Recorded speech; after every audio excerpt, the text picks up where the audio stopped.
Your Minnesota Timberwolves are up 2-1 on the Golden State Warriors. They play again tonight, and to talk more about that and other things is attorney Jeff O'Brien with our weekly 3 and Out. 3 stories, usually sports stories. They are this week.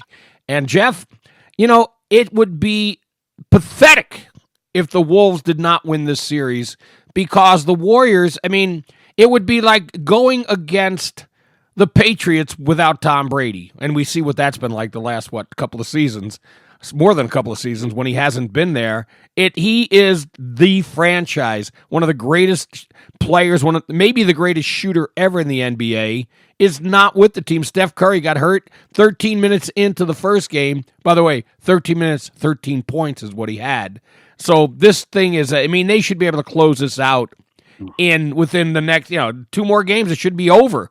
But yeah, I would hope so, Bob. The disappointing thing about that game 1 is, he goes out early and, Golden State only manages 99 points. And of course, leave it to the Timberwolves to figure out how to manage to score less than that. They lost 99-88. So that one was just, that was a brutal game. The fans were booing them for it. I hope they got the message, we had talked about before the series started. And you had said on a previous show we were talking about, they need to learn how to deal with success. And It was that after that first game, it looked like they were dealing with it very poorly. But I don't consider, if they beat Golden State in this series, that's not handling success. That's reacting to the loss of an all-time great player. And but they're then become the 1 series away from playing for the NBA in the NBA Finals, which good for them. Right. But I'm not watching these games, Bob. I'm just given that Steph Curry is out, you would think that the margins of victory should be greater, and they are scraping by. this last game, they came from behind in the fourth quarter. Well, game 2 though, they had it was pretty handily won. But this game, and it would not shock me if they would lose, but it'd be pathetic if they lost. I don't know, Jeff. Yeah. I'm just not. I cannot wrap my arms around. I'm pulling for the Timberwolves. I'm not a fan of their best player.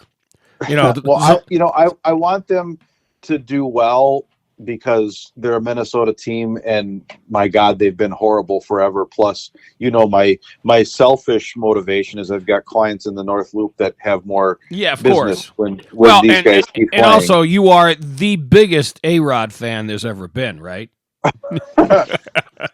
I'll tell you, I hope that the newly minted controlling owners of the Timberwolves, or maybe that hasn't happened yet officially, but I hope they start looking to the other, down the street to that baseball field over there. Maybe they want to take over the Twins and turn them into something. That'd be great. You know what? I got to be honest. I have voted for Alex Rodriguez when he comes up for the Baseball Hall of Fame, because my feeling is if baseball sees fit to put him on the ballot, I'm going to look at the numbers he put up and not be as concerned. A lot of people won't vote for, he cheated. That I put that aside when I'm voting because he was a marvelous talent. With you still have to be able to make contact with the ball. Your eyesight doesn't suddenly become Superman-like. You still have to be able to make those plays and make that contact. So I'm not as harsh as other voters are, and refuse, if you even have a whisper. If you go back to the first few classes, not all, but many of these guys. Ty Cobb allegedly killed a guy. Can you still use allegedly when they've been dead for decades? Ty Cobb killed a guy allegedly. So it's just I'm not as bothered by it as other people. But all right, we need to move on to good luck to the Wolves. Woohoo! Tonight they play. You'll see them at 9. Item number 2: Vikings rookie mini camp. Local lad. Well, he's not really. He was local for 1 year. Max Brosmer from the Gophers. He looked good. And Jeff, the best player out of this draft. I think the first pick's going to be terrific. But the second best player out of this draft, and a guy who's going to get a lot of attention from the league and from DBs, is Ty Felton. I think he's going to be sensational for them. Yeah. Yeah, I agree. But there's this rookie this mini camp or tryout thing that they had. There were some interesting names besides Brosmer. Randy Moss's son, Montigo Moss, who had played at Maine. Ironically, apparently, Brosmer before he transferred to the Gophers was at New Hampshire, and they were rivals with each other, so they knew each other already. But how good could this kid be? He's Randy Moss's kid, and the best he could do is Maine, and he was not drafted. So this is a polite. The Vikings did the same thing with Chris Carter's kid. They brought him in for a rookie mini camp, and it's hey, come on in, but maybe he'll play in Canada. I think that's what Carter's kid wound up doing. And, but I think the one thing, Randy Moss is not being as overbearing as Chris Carter was about his kid. Yeah, so, I agree with that. And then the other person, kind of notable, Hope Adebayo from St. Thomas. So we've got, the first. Okay, he went, but is he any? I mean, does he have a shot? I know you're a Tommy. He's a Tommy. I bring it up just being notable that I think this is the first St. Thomas football player since Neil Gugamos. Well, I mean, to be trying out since they're D1, but yeah, that's a good point. Remember, there was a time when they were D3 back in that was the late 80s. Yeah. When you had not only Neil Gugamos but Jim Gustafson, you had Gus! two Tommies on that team. But back in the Jerry Burns era. Yeah, Gugamos I think was younger than Jim. I think Gustafson was a great guy, and he really was a talented wide receiver for that team. That team. I think Chris Carter took his number. Who, Gugamos or Gustafson? Gustafson. I think Gustafson wore number 80 when he played there. Yeah, he might have. He was. I just remember he was a good guy. Yeah. I mean, he was again good player, but really, really good guy. All right, now item number 3. The Pope. Item 3. Yep, the Pope. Yeah, obviously, a new Pope announced, selected last week, and a lot of people making a big deal. It's an American Pope. He's from Chicago, and of course, the first question.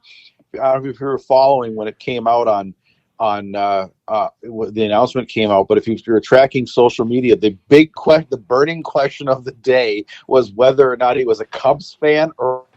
There were a lot of mistakes early. There were a lot of misinformation. A lot of people thought or were saying he was media people saying he was a Cubs fan. That is wrong. I made the joke on Facebook. I said, did the Cardinals actually select a Cubs fan to be Pope? But no, his younger brother came out and said, no, he's been a White Sox fan all his life, and everybody's like, oh, that can't be true or whatever.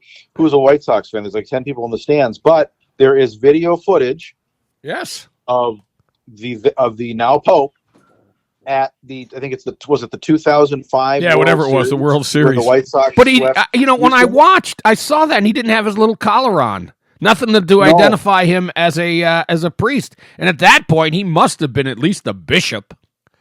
He couldn't have ascended that quick, so he was a big shot. Well, he had the black and white on for Sox colors, so maybe that counted. I don't know. Yeah, well, that's okay. You know what? Good for him, showing his. But I did see online there was some T-shirt vendor was outside of the stadium already selling these Pope Leo T-shirts done like the old White Sox logo with the bat, the batter and holding the bat and everything. So somebody's already making some money. Well, I wonder if does he have to pay to the Vatican for using Pope Leo? I mean, I wonder if do you think that's copyrighted? The Pope? Oh, no, I don't know about the Pope, but I know that the Chicago White Sox probably have something to say about their logo. Yeah, but I'm talking about the Pope. But I mean, what if you? I mean, can the Pope certainly maybe if nobody, Jeff, we got to get that. You got to check to see if the Pope. If Pope Leo the Pope has rights of publicity. Yes, he has rights to find out. If not, let's grab him. Pope Leo the 14th. And by the way, nobody does Roman numerals anymore. Except the Super Bowl. Just say Pope Leo the 14th. I had to do my quick, Roman numerals math when I saw that. I guess for the White Sox, for White Sox fans, it's not quantity, it's quality, right, Bob? Yeah, I guess that's got to be it. All right, Attorney Jeff O'Brien, our weekly 3 and Out. Thank you so much, sir. We will take a quick break. The BS Show will be right back. We'll talk a little Twins. What have they won? 80 in a row, something like that. All right, we'll be right back.